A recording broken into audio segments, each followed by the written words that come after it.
नमस्कार। कालू खबरी gang episode number 10।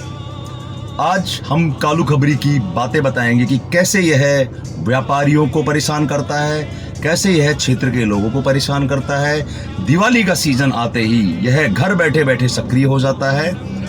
यह क्या करता है, यह जो भी व्यापारी पटाखे का व्यापार करते हैं या फिर जो मिष्ठान भंडार वाले हैं, उनकी लोकेशन उठा करके संबंधित विभाग के अधिकारियों को दे देता है और फिर यह उनसे सौदेबाजी करता है। सौदेबाजी करके यह दिवाली के सीजन में घर बैठे बैठे कम से कम नहीं तो 15 से 20 लाख रुपए यह कमा लेता है।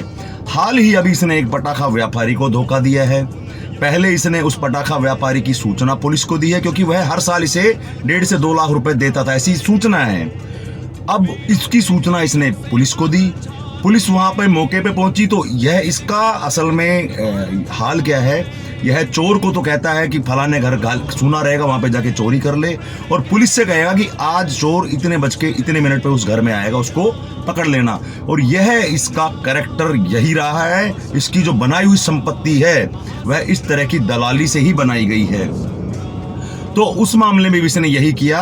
पटाखे वाले को तो कह दिया कि तू धंधा कर ले, और पुलिस को कहा कि वो फला पटाखे वाला धंधा कर रहा है, क्योंकि इसको पुलिस से भी आजकल इसकी नए साहब से नई दोस्ती हुई है। क्योंकि बड़े साहब से इसकी दोस्ती बिगड़ी के जब चूड़े फूट गए तो इसने क्या सोचा, छोटे साहब को फंसाओ, और छोटे साहब को फंसा करके इसने अपने जाल में इस 10वीं फेल व्यक्ति ने एक ऐसे अधिकारी को फंसा दिया, जो अधिकारी वो अपने भ्रम के चक्कर में, अपने बल के चक्कर में, अपने अहंकार के चक्कर में किसी को नीचा दिखाने के लिए वह व्यक्ति इससे भिड़ गया, और वह इस 10वीं फेल के आदेशों का पालन करते हुए अटक गया।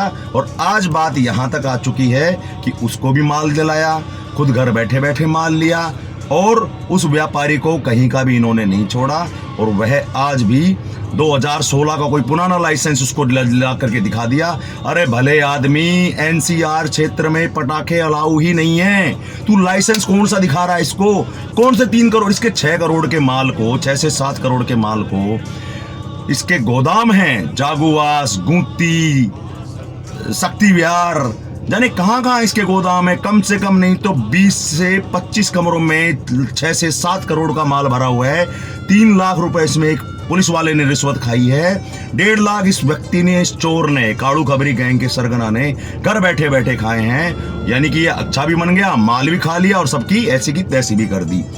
ऐसे ही एक और इस खबरी गैंग के व्यक्ति ने 3-4 मिष्ठान भंडार की गारंटी ले रखी थी कि हम काम नहीं होने देंगे, आपके ऊपर कोई कार्रवाई नहीं होने देंगे। एक भ्रष्ट कोई फूड ऑफिसर है, उसको इसने चाल में लेके, क्योंकि ये लोग क्या करते हैं, फोन पे अधिकारियों से लोकेशन ले लेते हैं, उनसे बातें कर लेते हैं, और फिर वो वहीं पे गारंटी ले लेते हैं कि भाई फलाना ये उसका आपके पास माल आ जाएगा। तो ऐसा करके सूचना ऐसी मिल रही है कि इन्होंने 30-35 हज़ार रुपए उन दुकानों से ले लिए, उन बड़े मिष्ठान भंडारों से ले लिए कि हम तुम पे कार्रवाई नहीं होने देंगे, और अब वही रगड़े जा रहे हैं।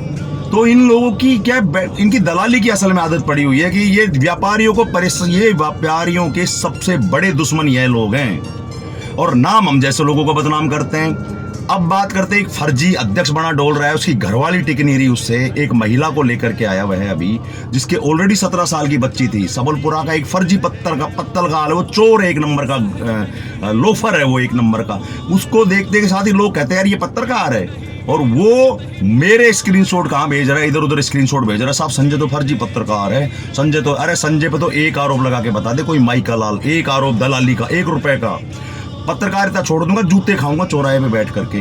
और तुम चोर हो, तुम खुद चोर हो, तुम खुद भ्रष्ट हो, तुम खुद दलाल हो, तुम खुद व्यापारियों के दुश्मन हो, और हराम जादों तुम लोगों को बदनाम करवाते हो। तुम व्यापारियों को सबसे बड़े दुश्मन तुम हो। तेल व्यापारियों की खबर तुम देते हो, आटा में मिलाने वालों की खबर तुम देते हो, पशु आहार मिलाने वालों की खबर तुम देते हो, क्या नाम है, टाइल की फैक्ट्री की ये सूचना तुम देते हो, पटाखों की सूचना तुम देते हो, दलाली तुम खाते हो, और बदनाम तुम हमको करते हो। तुमको शर्म आनी चाहिए। नंबर 2 बात, तो ये सब इन पटाखों की सूचना देने वाला व्यक्ति कौन है, यह जानना चाहता है बहरोड़। व्यापारियों को बार बार परेशान करने वाला व्यक्ति कौन है, यह जानना चाहता है बहरोड़। शरीफ लोगों को परेशान करने वाला व्यक्ति कौन है, यह जानना चाहता है बहरोड़। पुलिस और व्यापारी के बीच में दलाली की भूमिका निभाने वाला कौन है, यह जानना चाहता है बहरोड़। मुंडिया खेड़ा में एक व्यक्ति को कोई राज छुपाने, कोई ऐसा राज है, एक महिला को पता है कॉलेज का, एक इस फर्जी सरगना को पता है, या फिर तीसरा व्यक्ति वो है, और भी और होंगे। तो ऐसी कौन सी वीडियो है भाई उसके पास में, कौन सी संदिग्ध वीडियो है जिसके लिए तुमने उसको कार गिफ्ट में दी है, जिसके लिए आज भी उसकी बातें मानी जाती हैं? वह कौन व्यक्ति है, वह क्या राज है, यह भी जानना चाहता है बहरोड़। आगे से दिवाली का सीजन सर पे है। आप सभी को मैं एक बार फिर से आगाह कर देना चाहता हूं, सभी को मैं ये कह देना चाहता हूं कि आपको इस खबरी गैंग के सरगना से डरने की कतई आवश्यकता नहीं है। यह बीता हुआ कल है। यह 15 साल इस हरामजादे ने पूरे बहरोड़ का नाश करके रख दिया। इसने कोई भी व्यक्ति ऐसा नहीं छोड़ा है जो इससे प्रभावित नहीं हुआ हो। तो आपको इससे डरने की कतई आवश्यकता नहीं है। आपको इनके फर्जी जो अखबार फर्जी नहीं है, यह खुद फर्जी है, लेकिन यह जुड़ा हुआ है, तो इसकी ऐसी की तैसी करने में आपको भूमिका निभानी है। कोई विज्ञापन नहीं देना है, क्योंकि इसकी जो कमाई होती है वह इसकी जो दलाली चल रही है वो उस ब्रांड के नाम पे दलाली खा रहा है। तो उस दलाल को, उस ब्रांड को सबक सिखाना इसलिए जरूरी हो जाता है क्योंकि उस ब्रांड ने एक ऐसा ये दानव दे रखा है हमारे बहरोड़ को, जिस दानव ने एक एक करके सभी को खा लिया है। तो विज्ञापन जो देगा वो है, फिर एक ही चीज याद रखे कि वह 2 नंबर का काम करना पूरी तरह से बंद कर दे, क्योंकि हम एक एक लिस्ट चेक करेंगे और फिर वह आगे अपना जो अंजाम है, जो परिणाम है, वह भुगतने के लिए तैयार रहें। एक कुर्सी सोफा वाले ने एक विज्ञापन दिया है अभी इसको दिवाली का, तो देखते हैं कि वो क्या कर सकते हैं। उनकी भी फैक्ट्रियाँ कहीं ना कहीं अवैध जमीनों पे लगी हुई होंगी, कहीं पे पट्टा वट्टा की कुछ ना कुछ चक्कर होगा, उनका भी देखते हैं क्या करते हैं आगे। तो आप सभी से निवेदन है, दिवाली का त्यौहार बहुत अच्छे से मनाएं। आप सभी को आने वाले नववर्ष, आने वाले दीपावली के पर्व की जो 5 दिवसीय जो उत्सव है वह कल से शुरुआत हो रही है उसकी।